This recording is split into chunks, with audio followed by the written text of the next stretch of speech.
Start करते हैं। देखो केमिस्ट्री इन एवरीडे लाइफ, इसका मतलब है कि अपने आसपास अपन जो भी चीज यूज करते हैं, ऑलमोस्ट हर चीज में केमिकल प्रेजेंट है।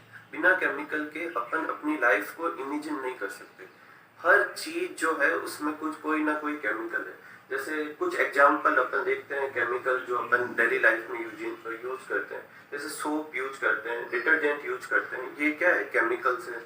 केमिकल यूज इन व्हीकल्स में जैसे बैटरी जो होती है उसमें जो अपन वो एसिड मिलाते हैं जिससे बैटरी को चार्ज वार्ज करने में हेल्प होती है, वो क्या है? केमिकल है। बैटरी का जो आउटर कवरिंग बनी हुई है प्लास्टिक, वो भी एक तरह का केमिकल है। मतलब ऑलमोस्ट हर चीज किसकी बनी होती है? केमिकल की बनी होती है। एग्रीकल्चर में जो अपन फर्टिलाइजर यूज करते हैं, पेस्टिसाइड यूज करते हैं, वो सारे भी क्या है? केमिकल्स है। मेडिसिन जितनी भी यूज करते हैं वो सारी भी क्या है? केमिकल्स है।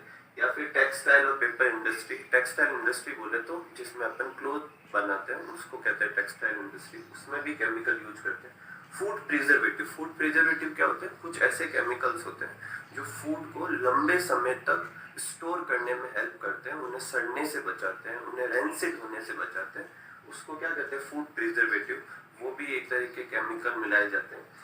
आर्टिफिशियल टेस्ट इंड्यूसिंग केमिकल, मतलब कुछ ऐसे केमिकल मिलाए जाते हैं जो टेस्ट अवेलेबल करवाते हैं। जैसे सोर टेस्ट प्रोड्यूस कर देते हैं, बीटर टेस्ट प्रोड्यूस कर देते हैं, स्वीट टेस्ट प्रोड्यूस कर देते हैं। इसे क्या कहते हैं? जैसे स्वीट टेस्ट वाले को आर्टिफिशियल स्वीटनर्स कहते हैं, जो अपनी आइसक्रीम, टॉफी, इन सब में, कैंडी, इन सब में यूज किए जाते हैं। तो अपने आसपास बहुत सारे ऐसे केमिकल हैं जो अपन एवरीडे लाइफ में यूज करते हैं। इनमें से कुछ केमिकल को अपन इस चैप्टर में स्टडी करेंगे। तो जो सबसे पहले अपन स्टडी करने वाले हैं वो है एसिड एंड बेस। स्टार्टिंग में अपन जस्ट इसका इंट्रो देखते हैं एसिड एंड बेस का।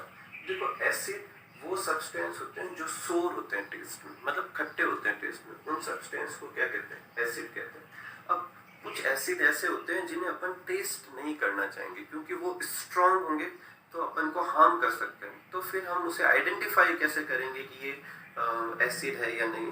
तो उसके लिए एक पेपर यूज करते हैं जिसे कहते हैं लिटमस पेपर। लिटमस पेपर जो होता है वो दो कलर में अवेलेबल होता है, एक ब्लू लिटमस पेपर और एक रेड लिटमस पेपर। और उनमें जब आप एसिड या बेस में डिप करते हैं तो वो कलर चेंज देते हैं। इससे वो इंडिकेट करते हैं कि ये सॉल्यूशन या ये सब्सटेंस एसिडिक है या बेसिक है। उन सब्सटेंस को जो ये बताए कि सब्सटेंस एसिड है या बेस है, उन्हें इंडिकेटर कहते हैं। अपने कोर्स में इंडिकेटर की कोई हेडिंग नहीं है, लेकिन ये जो लिटमस पेपर यूज करते हैं वो बेसिकली एक तरह के क्या है? इंडिकेटर। ये सॉल्यूशन फॉर्म में भी यूज होते हैं और पेपर फॉर्म में भी यूज करते हैं। तो अपन को पेपर का कलर चेंज याद रखना है। तो जो एसिड जो होते हैं वो ब्लू लिटमस को किस में कन्वर्ट करते हैं? रेड लिटमस में। किसमें करते हैं? ब्लू लिटमस को रेड लिटमस में। कुछ एग्जाम्पल है जो रूटीन लाइफ में अपन यूज करते हैं, जैसे विनेगर जो अपन अचार वगैरह में या ऐसे आर्टिफिशियल सोर फॉर्म प्रोड्यूस करने के लिए डालते हैं, उसे क्या कहते हैं? विनेगर। आम भाषा में सिरका भी कहते हैं। उसमें कौन सा एसिड होता है? Acetic acid. टेमरिन, इमली, उसमें वो भी खट्टी होती है।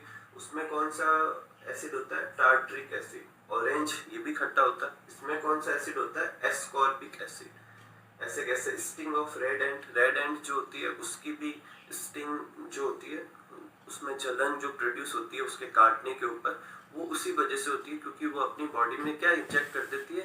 एसिड इंजेक्ट कर देती है। और कौन सा होता है वो एसिड? Formic acid. अपने स्टमक में डाइजेशन करते समय भी एक एसिड सिक्रेट होता है, वो कौन सा होता है? Hydrochloric acid. तो ये सारों के नाम और उनके सोर्स भी याद करने हैं आप सबको, ठीक है। उसके बाद अगला है बेस। बेस कैसे होते हैं? बिटर होते हैं टेस्ट में। अब अगेन वही है, हर बेस को अपन टेस्ट नहीं करेंगे तो फिर उसमें भी लिटमस पेपर यूज करेंगे। तो एसिड जहाँ ब्लू लिटमस को रेड में कन्वर्ट करता है, बेस रेड लिटमस को किस में कन्वर्ट करता है? ब्लू लिटमस में कन्वर्ट करेगा, ठीक है। तो ये दोनों अपन याद करेंगे। कुछ एग्जांपल है सोडियम हाइड्रोक्साइड, पोटेशियम हाइड्रोक्साइड, इसे सोप बनाने में भी यूज करते हैं और भी बहुत सारी जगह यूज करते हैं। कुछ और एग्जांपल, इनके फॉर्मूला वगैरह, मॉलिक्यूलर फॉर्मूला वगैरह इस चैप्टर में और आगे करेंगे। एक बार ये सब अपन अच्छे से नोट कर लेंगे, ठीक है।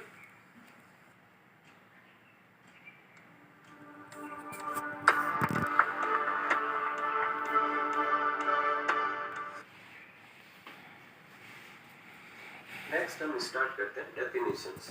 देखो अलग अलग साइंटिस्ट ने एसिड और बेस को एक्सप्लेन करने के लिए कि कौन से केमिकल्स को एसिड कहेंगे और कौन से को बेस कहेंगे, ये समझाने के लिए अलग अलग साइंटिस्ट ने अलग अलग डेफिनेशन दी थी। तो अपन 3 डेफिनेशन पढ़ेंगे 3 अलग अलग साइंटिस्ट की। जो फर्स्ट कंसेप्ट पढ़ेंगे वो है अरेनियस की थ्योरी। ऑब्वियस थिंग है, ये किसने दिया होगा? अरेनियस ने इन 1887 में। इस थ्योरी के अकॉर्डिंग अगर किसी सब्सटेंस को वाटर में डिसॉल्व करने पर, अगर किसी भी चीज को अपन पानी में डिसॉल्व करते हैं तो उसका जो सॉल्यूशन बनेगा उसे कहेंगे एक्वस सॉल्यूशन, बोले तो वाटर सॉल्यूशन। तो अगर किसी चीज को पानी में डिसॉल्व करने पर वो आयोनाइज हो, बोले तो अपना पॉजिटिव आयन और नेगेटिव आयन में वो जब टूटे तो वो पॉजिटिव आयन कौन सा दे? H+ दे, तो उसे क्या कहेंगे? Acid. Those substance which give hydrogen ion in their aqueous solution. आप ये लिखना बिल्कुल ना भूलें, एक्वस सॉल्यूशन। अगर एक्वस सॉल्यूशन इस डेफिनेशन में नहीं नोट किया और खाली इतना लिखा कि H+ आयन देता है तो रॉन्ग हो जाएगा। तो दो substance which give hydrogen ion और H+ ion in their aqueous solution उसे कहेंगे एसिड। और ऐसे सब्सटेंस जो वाटर में डिसॉल्व करने पर उनके एक्वस सॉल्यूशन में OH- आयन दे, OH- को क्या कहते हैं? हाइड्रोक्सिल, वो क्या कहलाएंगे? बेस। कुछ एग्जांपल से इसको समझते हैं। देखो, जैसे एक और चीज, वो सारे एसिड जो अरेनियस के कंसेप्ट से समझाए जाएंगे उन्हें अरेनियस एसिड कहेंगे। जैसे सबसे पहले HCl ब्रैकेट में अपन ने क्या लिखा? AQ क्यों लिखा? क्योंकि HCl को अपन ने किसमें डिसॉल्व कर रखा है? वाटर में। ये इसका क्या हुआ? Aqueous solution. तो इसने H+ और Cl- ये आयन दी। तो जब ये आयोनाइज हुआ, मतलब आयन में टूटा, जिसने कौन सा आयन प्रोड्यूस किया? H+ ion. और H+ आयन प्रोड्यूस किया, इसलिए ये कौन सा है? Arrhenius acid. ठीक ऐसे कैसे सल्फ्यूरिक एसिड, इसमें कितने हाइड्रोजन है? 2, तो इसमें 2H+, AQ और SO4। ये जो कैटायन एनायन है, ये आपके 9th में एक टेबल थी, आप अच्छे से उसे भी लर्न कर लें। वो 9 की टेबल 10th में बहुत काम आएगी। ठीक है।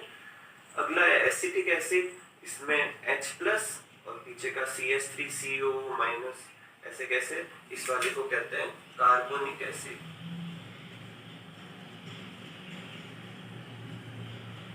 ये H+ और CO3-। तो ये सारे के सारे सब्सटेंस एक्वस सॉल्यूशन में क्या देते हैं? H+ देते हैं। नंबर से कोई लेना देना नहीं है, बस ये जो H+ दे वो क्या कहलाएंगे?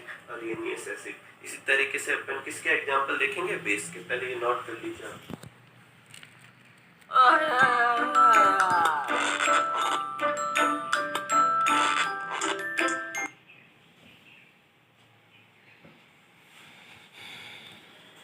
एग्जांपल देखते हैं अरेनियस बेस के। तो देखो, अरेनियस बेस के जितने भी एग्जांपल होंगे उन सब में क्या आ रहा है? देखो, कॉमन क्या है? OH। तो जब इन्हें एक्वस सॉल्यूशन में डिसॉल्व करेंगे तो ये क्या देंगे? OH-। एकदम सिंपल से, जितने OH हो उतने OH-। इसमें एक है तो एक बना दिया, इसमें भी एक है, एक बना दिया, इसमें 2 थे तो 2 बना दिया, इसमें एक था तो एक बना दिया। अगर इसमें एक बना है तो इसके पास वाले के ऊपर कितना? एक पॉजिटिव आयन, इसके ऊपर भी एक प्लस आयन, इसके ऊपर 2 लगा दिए। और ये इनकी वैलेंसी क्या होगी, ये याद करने के लिए आप कैटायन एनायन के 9th की टेबल याद कर लें। तो ये किसके एग्जांपल हो गए? अरेनियस बेस के। Sodium hydroxide, potassium hydroxide, calcium hydroxide, ammonium hydroxide. Next है अपने एक कंसेप्ट आता है, 2 क्वेश्चन आते हैं, अच्छे क्वेश्चन है ये, बोर्ड के हिसाब से आप भी रखें। स्ट्रॉन्ग एसिड, वीक एसिड क्या होते हैं उनका एग्जांपल लिखो। स्ट्रॉन्ग बेस, वीक बेस क्या होते हैं उनका एग्जांपल लिखो। तो पहले अपन स्ट्रॉन्ग एसिड, वीक एसिड देखते हैं। देखो, स्ट्रॉन्ग बेस और वीक का कंसेप्ट क्या है?